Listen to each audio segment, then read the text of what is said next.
Everyone, সবাই কেমন আছেন? আশা করছি সবাই আলহামদুলিল্লাহ ভালো আছেন। আজকে আমি চলে এসেছি প্রাকৃতিক একটি দৃশ্য নিয়ে। আসলে সবসময় কিন্তু সব রকম দৃশ্য দেখানো যায় না, তো সেই ক্ষেত্রে শীতের আবহাওয়া, আশেপাশে কুয়াশা দেখতে পাচ্ছেন, নদী, নৌকা।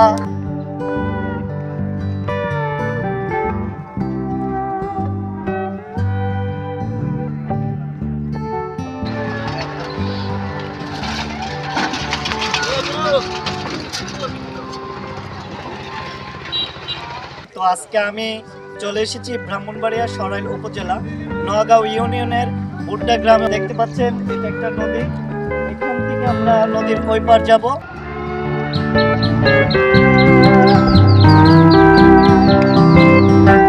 সঙ্গেই থাকুন, দেখতে থাকুন আরো প্রাকৃতিক দৃশ্য।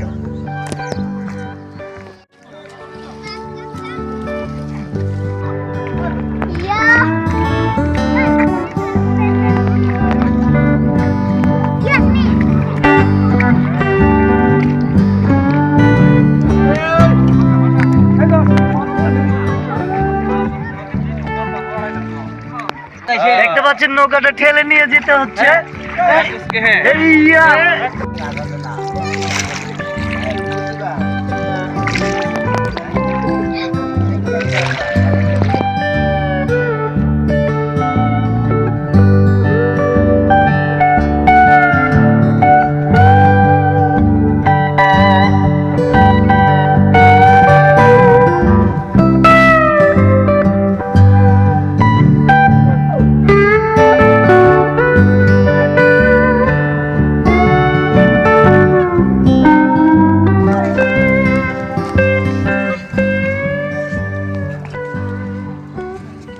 অনেক কষ্টের পর নদীটা পার হইলাম, তো এখন সামনের দিকে যাচ্ছি। সঙ্গে থাকুন সবাই।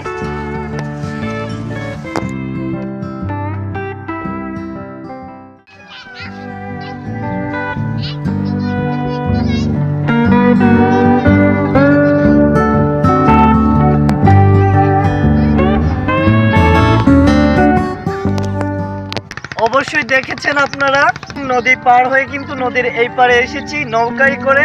অনেক মানুষের সাথে একসাথে এসেছি নদীটি পার হয়ে, নিজের কাছে অনেক ভালো লেগেছে, অবশ্যই আপনাদের কাছেও দেখে ভালো লাগবে।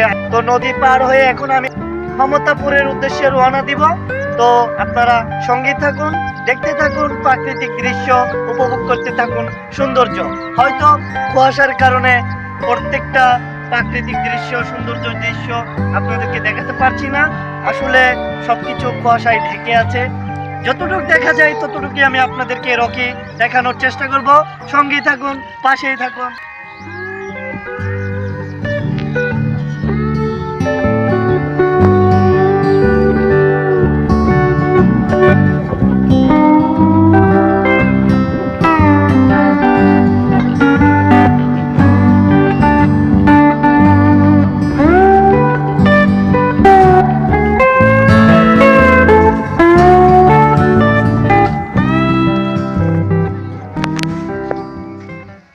এখন আছি ক্ষমতাপুর প্রাইমারি স্কুলের সামনে।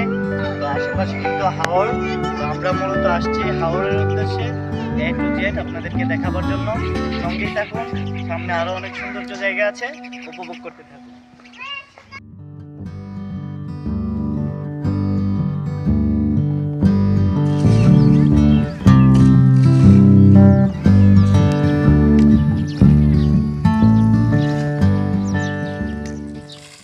অবশ্যই অনেকটা পথ হেঁটে চলে এসেছি আপনাদেরকে দেখাতে দেখাতে। এখন প্রায় ক্ষমতাপুর, যেটাকে কান্দি নামে পরিচিত, কান্দি নাম বলা হয়, তো সেটা প্রায় শেষ প্রান্তে চলে এসেছি। এখন আমরা এদিকে চলে যাব হাওরের উদ্দেশ্যে। অবশ্যই হাওরের পরিস্থিতি এবং কি সুন্দর সুন্দর কিছু জায়গা আপনাদেরকে দেখাবার চেষ্টা করব, অবশ্যই সঙ্গে থাকবে।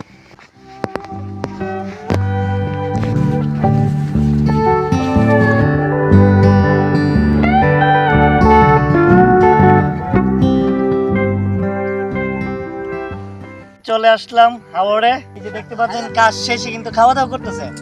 আর হাওরে আসার পর যে একটা খাওয়ার যে একটা রুচি, এটা যে খায় না সে বুঝবে না, ঠিক আছে? আপনি এক ডিগ ভাত আনলেও খেতে পারবেন। রুচিটা একটু বেড়ে যায় আর কি।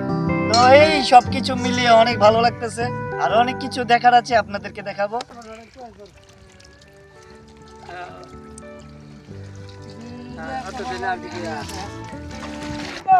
অনেকটা পথ পাড়ি দিয়ে এখন বর্তমানে আমি অবস্থান করতেছি এই যে হাওরের মধ্যস্থানে, হাওরের একদম মধ্যস্থানে, এবং কি দেখতে পাচ্ছেন আমার পেছনে একটি গর্ত, পানি সেচের পর মাছ ধরা হচ্ছে।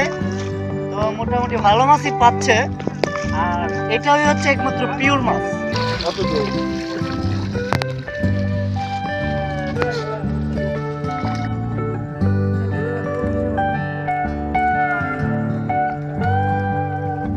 একমাত্র পিওর মাছ পেতে চাইলে কিন্তু এখানে আসতে হবে, এখান থেকে ধরে নিয়ে খেতে হবে, এটাকেই ভালো তাজা মাছ বলে। তো এখানে মোটামুটি পুঁটি, ট্যাংরা, কই, লাঠি, তারপরে শিং মাছ ধরতেছে।